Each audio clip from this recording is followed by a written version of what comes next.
Muvattupuzha hostel പടിയിൽ മുട്ട മൊത്തവിതരണ godown കത്തിനശിച്ചെന്ന വാർത്ത വരുന്നു. ഗോഡൌണിൽ ഉണ്ടായിരുന്ന കാർ പൂർണ്ണമായും അഗ്നിക്കിരയായി. ഫയർഫോഴ്സ് എത്തി തീയണച്ചു. തൊടുപുഴയിൽ നിന്ന് ലാൽകൃഷ്ണൻ തത്സമയം ചേരുന്നു. ഇതാണ് ഇപ്പോൾ അതിൻ്റെ ദൃശ്യം പ്രിയപ്പെട്ട പ്രേക്ഷകർ കാണുന്നത്.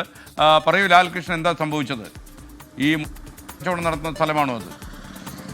പുലർച്ചെ 3 മണിയോട് കൂടിയാണ് അത്തരത്തിലൊരു സംഭവം. പ്രശ്നങ്ങൾ ഉണ്ടാകേണ്ട ഒരു സാഹചര്യമുള്ള സ്ഥലമല്ല. സ്വാഭാവികമായിട്ടും ഷോർട്ട് സർക്യൂട്ട് തന്നെയാണെന്നാണ് പ്രഥമമായിട്ടുള്ള വിലയിരുത്തലുള്ളത്.